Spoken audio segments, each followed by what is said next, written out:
it doesn't make any sense for UK PLC. I'm not slating product, I'm slating the system. If you throw enough of it, some of it will stick. And there's a lot of it here, and I would imagine a lot of it is sticking. It makes it very difficult for a UK consumer who wants to buy a UK made product to buy a UK made product. And I would imagine it's the same in Europe, I would imagine it's the same in the USA as well.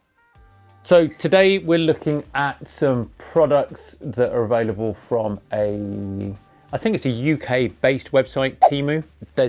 I think there's some products in here that there's probably some hand tools, there's probably some fun things to look at, but there might be some really serious things that I look at today. I'll try and be happy and madcap as usual. Let's see what there is. Okay, so this is a 8-in-1 multifunctional water tank wrench, or if you read the description, a 5-in-1 multifunctional sink wrench. My plumbing knowledge on this product goes back to Rigid brand. They were certainly selling a product like this in the UK. It probably had a list price of 10, 15, 20 times that £1.51. There may well have been a patent on it sometime in the past. The ones that I've always seen are plastic. That doesn't look like it's steel. I'd be really surprised if it was steel. Now looking at the second image, it might have some kind of insert. This product's been around for a while, certainly. Because we know that it was with another brand, we try not to sell exactly the same product as other brands. From my knowledge, it's a decent product. I reckon it sold well in the States for a number of years. It hasn't really hit the merchant market in the UK. I'm sure it's available on Amazon. It's probably, in a bizarre way, a pretty good product. For £1.51, that just doesn't make any sense at all. There is no money in that. There is no financial gain for anybody in this process. The only people who gain is maybe a UK consumer if it's a good product. Yeah, I get how it works. It's good for taking off tap back nuts without having to actually take off the pipe. It's not great where you've got copper pipe in situ. Not that you often have, because you've got the hose tails. My granddad invented the adjustable basin wrench. So we've been selling these kind of products for 30, 40 years, 50 years, 60 years maybe. It's probably okay as a product. Is it possible to make that product or a product like that cheaply? In the UK, in the UK, absolutely not a sausage. There is not a cat and hell's chance of making that for that kind of price and selling it for a profit. Now you might be able to make it somewhere near that price, but if you looking at the size of the tool, if you're going to lay down tooling for that plastic, it's going to cost you 20,000 quid just to minimum to lay down the plastic for it. By the look of it, that's some kind of casting. That's going to cost you, I'm going to say, in excess of £1. The plastic itself isn't going to cost you very much when you mould it, but the tooling cost is ridiculous. To amortize the tooling cost for that product would take you, I don't know, 10 years. But I guess if you're selling 20,000 plus, you've got to sell tens of thousands of pounds to get your tooling back. From a commercial perspective, it makes absolutely no sense at all. And I think if I was a UK merchant, I'd be looking at that and going, why is this interfering with my product sales, which are coming in completely sideways through no channel that anybody in the UK can touch. Oh my God. Why I would put a compass on a tool? Maybe they had a 23-in-1 and they went, you know what? 24 is better. Why? 2 dozen. We need 2 dozen. 23 is a prime number. We can't have a product with a prime number of things on it. Well, we need one thing left. We got some space. What do we do? If I'm using it in Louisiana and I'm lost and I'm riding down a river and all of a sudden I've got this because I'm riding in the river to fix the tap at the end of the river, and I capsize and I need to get out. With plumbers in Louisiana swamps get lost and they need to have a compass. What a genius way of doing it. Yeah, 23-in-1, 24-in-1, sold. It's probably a funky DIY tool that people will buy and never use. Is it a professional product? No, they've sold bazillions of them. And for £9.85, it makes no sense at all. But I love the compass. You already do the box spanners. Why do you make those the way that you do with just metal? Monument Tools, professional quality plumbing, roofing and drainage tools. I think it's that professional quality. Sure, we can make cheap stuff and we have different ranges. We have pipe cutters that we have an outer body made of plastic. It's not to make the tool any less efficient. Some people look at it and go, oh, it's made of plastic. Oh, it must be terrible. We make some out of zinc-bodied die-cast products. There are reasons why you make things out of plastic, partly because it brings the unit price down, because plastic, without any shadow of a doubt, is cheaper than making it out of a metal like zinc or steel. But the tooling cost is excessively high for plastic. So, you know, you're going to make a mold tool for that. Again, I'm going to say it's 20, 30, 40,000 quid. In this country, it could be completely different in a different country. You can buy pipe cutters made of plastic from Monument, and you can buy zinc die casting ones as well. We try and hit price points, and we try and create professional quality products. I don't actually want to read the title of this out. This is... So it's basically a box spanner attached to a screwdriver. Let's go through the images themselves. It's a box spanner, and it's on a chainsaw because it's for a chainsaw. Yeah, so I guess there's some certain sizes of nuts that go on a chainsaw. I'm not a chainsaw fanatic. Chainsaw wrench, Scrench tool. Okay, maybe this is a thing. Maybe a Scrench is a screw. Oh, got it. Screwdriver and wrench. Scrench. Jonathan Collier. Jollier. Brilliant. Others, you need more than a spanner, thin material, yeah, durable steel. Genius. You've combined a screwdriver and a box spanner to create a Scrench. Perfect for those guys who use, that's not a chainsaw, that's a bike. I mean, adding one tool to another is something that we've done for years. It's utterly bizarre. And I'm sure that somebody somewhere has a box spanner and a screwdriver and is quite happy in their life that they don't need to feel that they need to go and buy a Scrench. Oh, good, no battery required, so I'm okay. Weirdly, what's weird is that is £4.30 and the other thing is £1.12 or whatever it was. That doesn't make any sense. I think probably the hardest thing to do in the UK is to weld it. I mean, under the assumption that that is welded, it looks like some kind of weld at the top. That's probably the most expensive bit because of the health and safety involved in welding. So the manual labour in doing that, yes, you could automate it if you were selling bazillions of them. In the UK, if we were going to make that in the UK, it's going to cost us a minimum of £4.30 to put together, I would say. RRP is £30.54. That's a massive discount. Clearance deal. Well, I wonder why it's on clearance. Colour, silvery. It's not like 2-in-1 tools haven't been made. It's a one-piece aluminium alloy mini wrench, multi-purpose handyman tool with nail puller, bottle opener and screwdriver feature. Okay, there's the wrench, brilliant. Okay, so little tiny wrench, love it, that's pretty cool. Yeah, we can do fences. Why is it I'm waiting to open a bottle with it? I'll flick a nail out and fix my necklace. What was I doing there? Why did I need to punch a can? Oh, it holds my phone up. Well, that's genius. The number of tradesmen who have a built-in bottle opener on that, or a bottle opener on their key ring is, I would say, high. A nail puller, I would probably use a hammer for that because I think that's what hammers were invented for. But yeah, you could use that. This is the thing for, are we measuring it? Oh man, has it got a compass? Okay, I can measure the size of the balls on my beads. And this one, this is for, this is the key one. This is the key one. This is for, so what is it called when you down beers? It's the perfect thing for shotgunning a beer. I did it many, many years ago in the States. I wish I had that tool.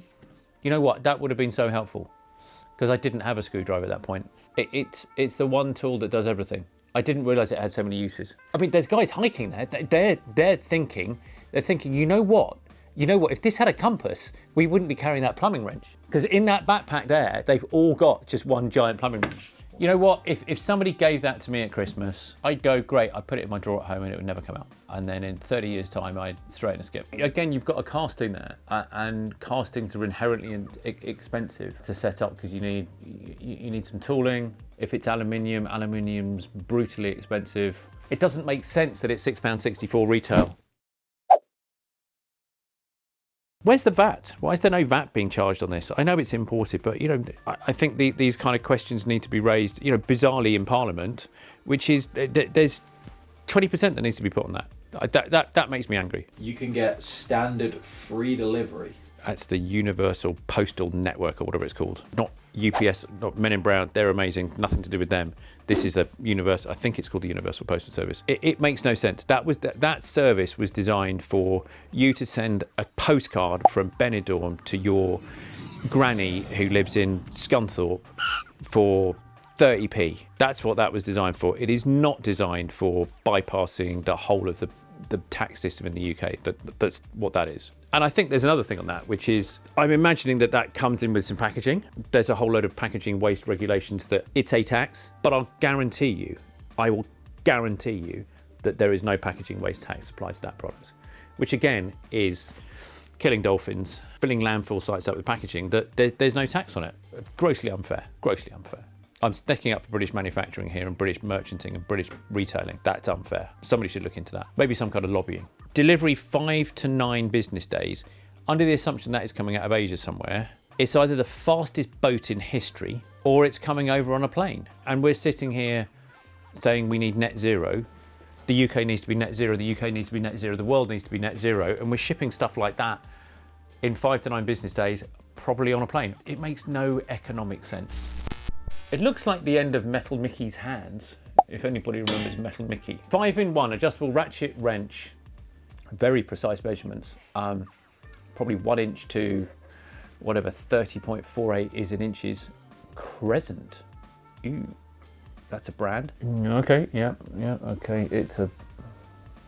I can use it at 90 degrees. Yeah, great. Yeah, reversible jaw, we've seen that. Barco do one like that. It's an adjustable wrench. Oh, it's got a little ratchet on it. That's quite clever. What else? Oh, it's got an extension handle on it. Okay, we love that. A little bit more torque, and it's still a spanner. Oh, yep, there's the ratchet again.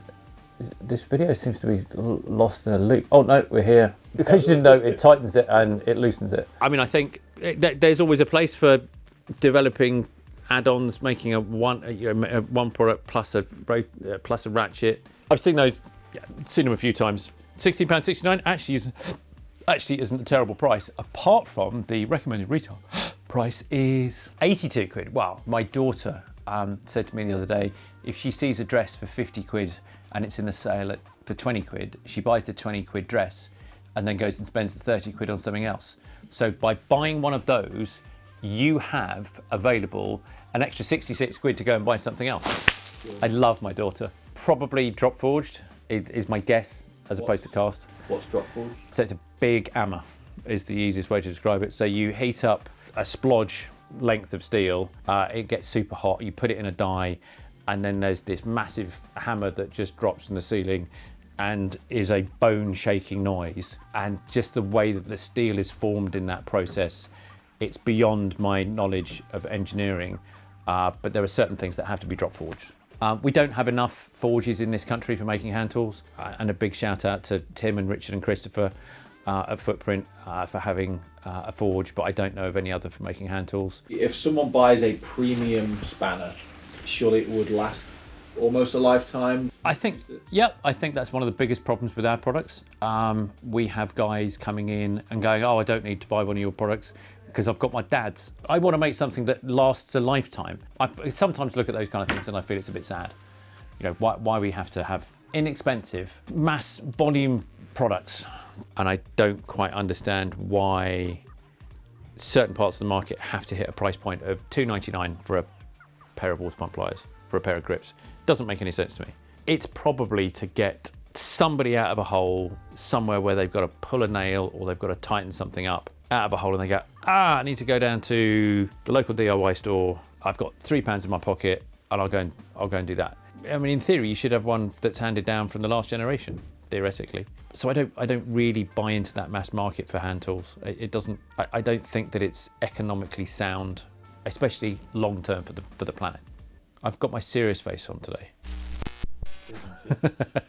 I've seen this product before. So this product exists on a very similar product. It may not be exactly the same. It exists on Amazon, and my dad, or this business, won a British Design Council Award, I think it was, back in the 80s, maybe even earlier, for a pipe cutter that looked very similar to that. 3 to 28, so ours is 3 to 28 as well. I wouldn't necessarily use it all the time on 28, ours is 3 to 22. Steel, wouldn't cut steel with it. Aluminium, maybe. Brass pipes, maybe on a boat. Maybe they have brass pipes on a boat. Do they have brass pipes on a boat? They have brass on boats. Maybe they do, I don't know. The weirdest thing about this one is, from previous experience, is it feels like the photo has been radically photoshopped, and I can never work out. It's almost like a Mobius loop or like an MC Escher. But does it look different from the other side?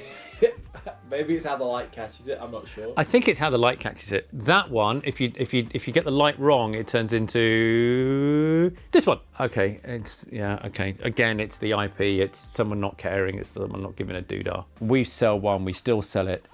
We'd really struggle to compete against something that's £4.38. I mean, we've just had a minimum wage increase in the UK up to some wow figure, and if you compare that to just the labour itself, that would in theory take 15 minutes of labour at cost in the UK against the minimum wage approximately, which is why we don't make enough stuff in the UK, because wages are so high. I'm guessing if you're paying someone a lot less than the UK minimum wage, you could probably assemble that together. It probably works. Probably nothing wrong with it. There are different ways of unblocking toilets. That probably works. There's no point in getting too het up about toilet plungers, because it's quite a fun looking product actually. They've spent some time on doing that video. Yep, they've spent some time on doing that video. Yep, it probably works.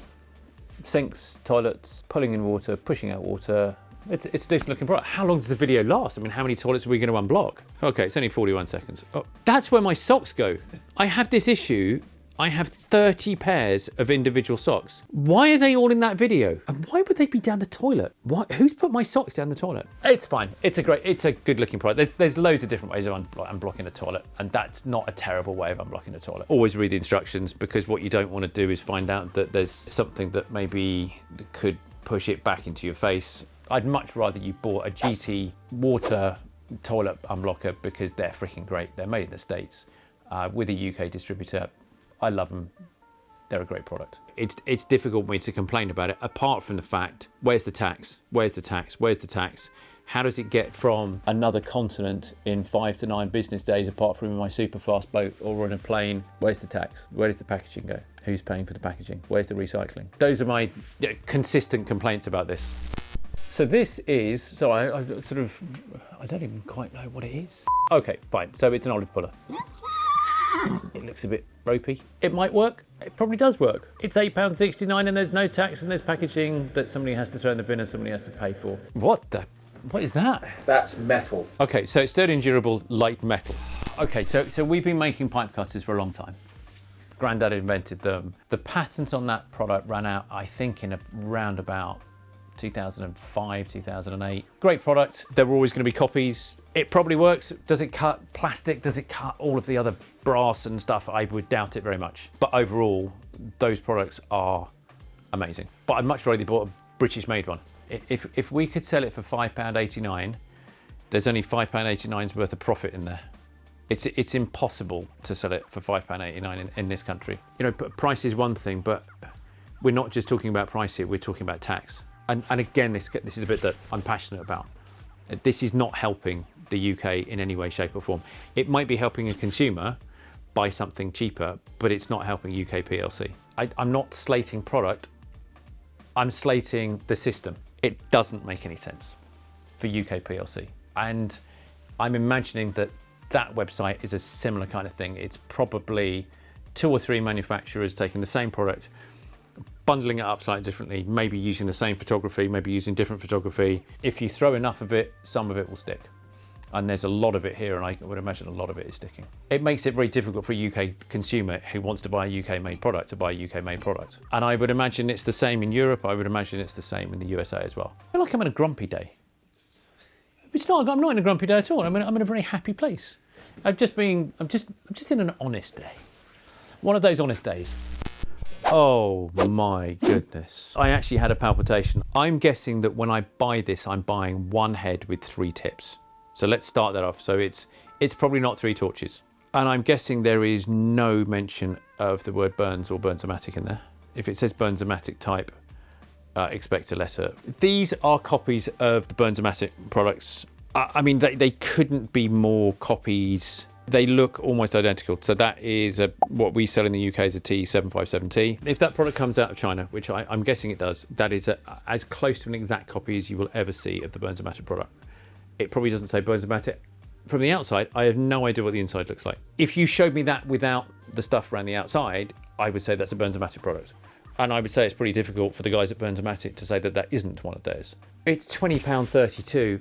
It's impossible. I mean, quite simply, that's an impossibility. We have a list price of, for that particular product, it's a list price of 100 quid. It's impossible for us to compete with that product. Now, my understanding of how that product has happened is that there was a patent that expired at some point in the past. It's not for me to say whether that one's as safe or not as safe as the Burns-O-Matic product. I haven't got a clue. I do know that Burns-O-Matic, Worthington, their primary concern is safety. But it's not for me to say whether that's safe or not. That's up to the brand importer to make sure that that conforms to any regulations that it needs to conform to. I'd always buy a branded product because I feel that buying a branded product, that it comes with the knowledge that it's manufactured to the highest standard. It's a worldwide thing that manufacturers, decent manufactured product are being copied left, right and centre, and that is too close to the original for it not to look like it's an original one. I mean, change the colour of the body. Just do something. I mean, there's enough copies of our products out there. There's no mention of the fact that it's a Burns-O-Matic type product or a Burns-O-Matic copy, so there's no IP infringement. There's kind of nothing you can do. I can't say that whether it's a good or a bad product. If you're lighting your garden bonfire with this, or your house, I'm sure it's perfect. You can brulee, you can spot weld. You can't spot weld with that. You cannot weld with that. The flame temperature isn't high enough. Yeah, I kind of scratch my head at those, and there's a plethora of those, and they're copies. I mean, there's no question about it. That is a copy. That is a brutal copy. Is it any good? No idea. Would I buy it? Because I know what I know, I wouldn't buy that. How's that as an answer? The stuff that we've seen today it's not that I haven't seen it before. I think that's probably the first time I've ever been on the Temu website. As a UK manufacturer trying to sell branded product and quality branded product, so professional quality branded product, there are things up there that concern me commercially, I think concern me for the planet and concern me for the UK PLC. I think it is grossly unfair that these products enter the UK market virtually unregulated. And I know that there are conversations that are being had about how these products can be regulated, and the regulation needs to come from things like the packaging waste. It needs to come from safety. It needs to come from things like battery regulations and tax. Those things really concern me because those are actually harming the UK taxpayer. From a commercial perspective, does it annoy me that people come in with cheaper product? I mean, there are points in the marketplace where we come in with a cheaper product because we believe that we can sell a similar kind of product at a cheaper price. It's price is, unfortunately, in the UK, probably the single most important thing that people trade on. Price. It's half the price of this. It's 50% off. It's a third off. It's price. We live in a price-driven world in this country, and we don't necessarily think about the bigger picture with regard to quality, with regard to value, with regard to service, and certainly with regard to brand, and also with regard to supporting the UK. And I think then when you come back to commercials at the end of it, these products are commercially taking large chunks of not only our business and our competitors' business, but Temu isn't just about plumbing tools. They're not just selling some pipe cutters and some box spanners attached to screwdrivers and some wrenches. I mean, they're selling everything. Every consumer product that you could potentially conceivably think of is on there. And my guess is that that's probably heading towards £1 billion worth of turnover. It's brutal, the size of that. And is that good for UK PLC? I don't think so. If somebody can turn around and go, oh, it's good because of X, then I'll listen to what X is and I'll give you 20 reasons why X isn't a good thing. So how does it make me feel? I think my pulse has probably gone up a little bit. I'm not surprised, but I think there's people out there who have a much bigger loss to carry than we are, who are probably going to do something about it. You know, there's perfectly reputable websites, brands, tax-paying people in the UK who we should be buying from as consumers. And I think it's a massive loophole in the system to allow that to happen. And I don't think that it should be there personally. I think I'm sure there's some great deals out there. I'm sure there are absolutely some great deals out there. But I think if you're buying a safety critical product or a professional quality product, probably look to a UK manufactured product, or buy from a reputable store and buy a product that you absolutely know is safe. And I think that safety is an important point in the UK, and you've got to look at certain things that have happened over the last few years where safety was missed. If you're going to go and buy a car, do you always go and buy the cheapest car, or do you actually go out and buy a Euro NCAP 6? I go out and buy a Euro NCAP 6 because I don't want my kids in something that's going to fall apart, because I care about my kids. But there's way cheaper cars. If it's safety you need, buy a reputable brand. If it's critical to your working life, buy a reputable brand. But I'm sure at some point in the future, and I know that members of my family buy from websites like this, so it's here, and there's a place for it. But I think there's also a place where you shouldn't be able to buy products from those. That was a really serious session, wasn't it?